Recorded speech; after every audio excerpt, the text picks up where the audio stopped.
I would describe her as a visionary.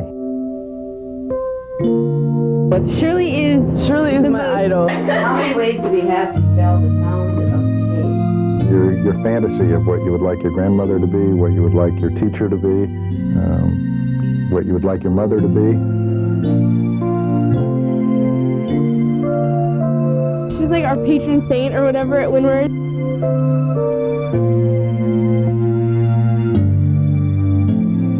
I would say she's greedy for life.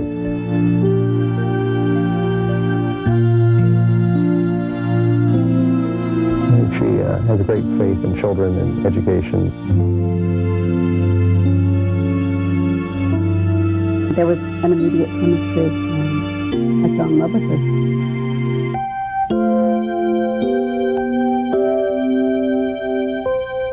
I think we allow a milieu. And in that milieu, what was it? Coco Chanel said somewhere, if you were born without wings, you should not do anything to stop their growing. I'd like to have the milieu be a place where they can rattle around and bang their heads against doors, and where they have freedom to speak their minds. I would just like to think that a child was happy here, if possible. I always wanted to be a story lady when I was a child. I wanted to be a story lady, and I am. I started the school in '71. I didn't have any vision for the school. What I had was a feeling for cutting the umbilical cord to the public school system and enjoying the young man, Carl Parsons, who said to me, well, why don't we just start a school? And I said, why not? We were in an old motel across from the Lucky Market over on Wilshire. It's still there. The owners had turned it into offices. It had 9 bathrooms. And all I had to do to get that school started was to put in 1 urinal, because you can't have a school without 1 urinal for every 15 boys.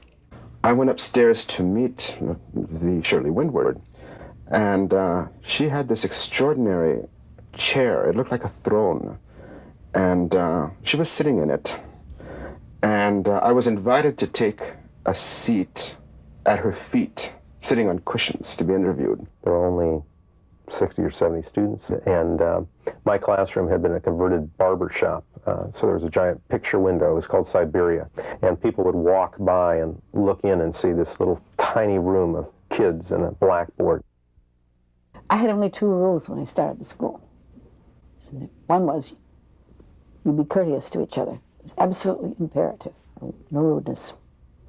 And the other was not to lean over the balcony because it was dangerous. So the 2 rules. You'd be surprised how well that worked. Because one of them dealt with attitude and feeling for each other, and the other one dealt with a sense of personal safety. What more can you do? My son started at Windward. The school was located in a converted medical building on 21st Street in Santa Monica near St. John's Hospital. The rooms were small. There was no auditorium. The parking lot doubled as a playing field so that they had to work their way between the cars. In order to have PE classes, they got on a bus to go to a park someplace, or they went in vans, which the parents were always very concerned about because the vans looked like they were ready to fall apart. We were parents when the school moved from that location over here. The board of directors went to see the prospective location, and as we walked into the school, Shirley and I were walking together, and I took one look and thought, oh my God, what's the school getting into? And Shirley started looking and saying, isn't that wonderful? We'll do this over here, and we'll have our laboratories here, and we're going to be able to get that yard over on the other side of the wash, and we'll have a real field out there. And as her eyes lit up and she was explaining all this, I turned around completely, and I could see the school that she was seeing, and her vision just came through. It permeated the board, which then did everything possible to be able to acquire this location. I like to think of it as being a school that touches on all phases of a child's life. Okay, you guys have to be together on that, right? You guys, you 2, you 3, all have to be together.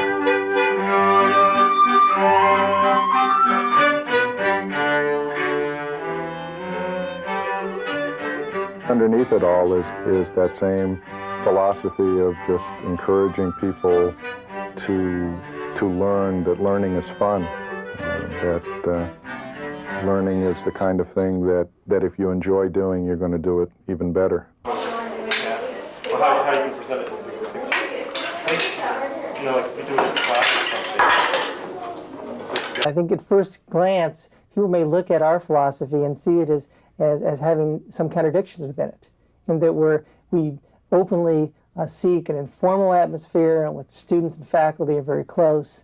And at the same time, we believe students need structure and that they need a strong, rigorous, challenging academic program. But it needs to take place in an environment that's warm, that's caring, that's nurturing to the individual. There's constantly a reminder of Shirley. Her center is our center. Her thread is thoroughly woven into the fabric of who we are. I see her as someone who's forever young. When I first came to Windward in the second year, she and I went to Magic Mountain. And we're chaperoning a group of 8th graders. And we went over to the Colossus. And I said, there's no way I'm going on that ride. This is there's certain things I'm doing in life. This is not one of them. And I looked at the line, and the kids all went on the line to go on the roller coaster. And then I looked over this very short line and saw Shirley going on the Colossus backwards. And she was at this point in her late 60s. It shamed me into going on to getting in line and going on this ride because I had to keep up with her. And many times that's what I feel that I'm doing.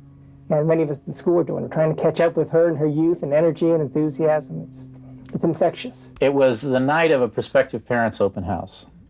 We went through the standard 7 or 8 class meetings with the 7 or 8 different teachers.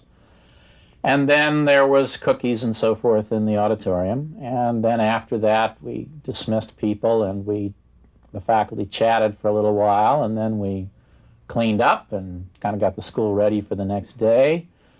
And then we turned off the lights and started to leave. And as I was leaving into the parking lot, I looked and I thought, gee, somebody forgot to turn off the lights in Shirley's room.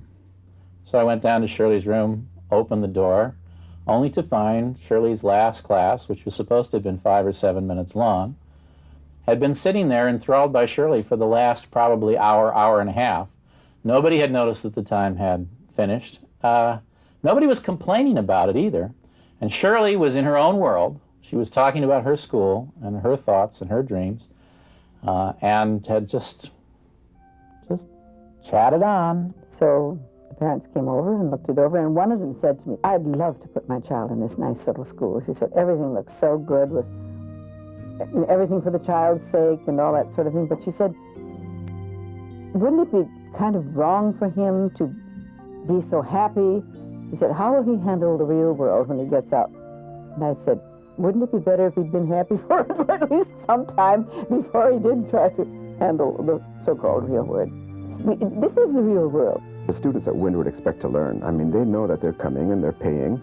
So consequently, the teachers here are on their toes. You can be whoever you want to be, and you're encouraged to express yourself by almost all your teachers. If you come up with something exciting, if you're willing to add effort into anything, they're going to support you on it.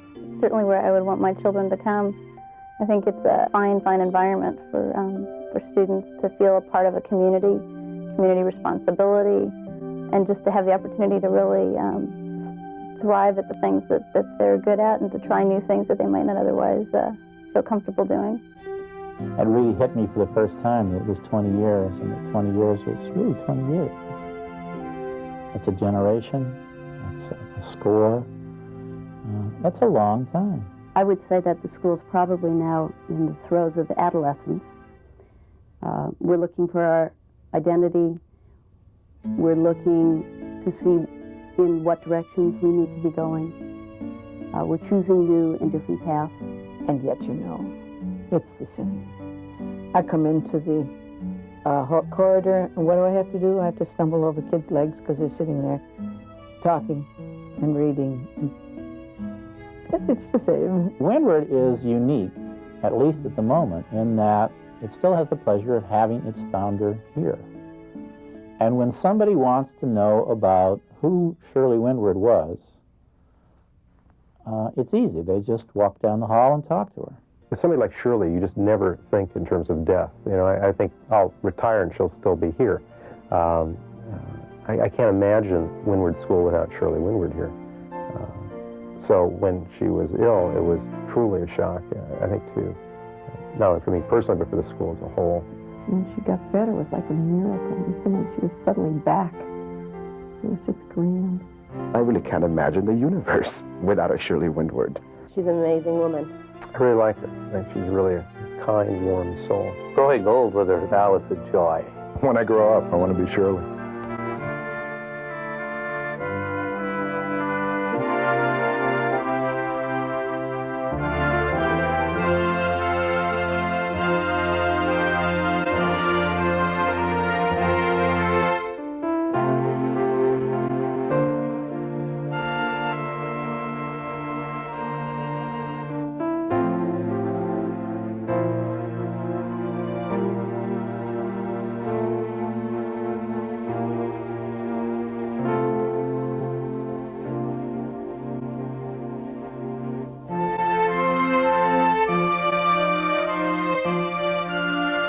I didn't think it was going to last longer than a year, but we were never allowed to stop.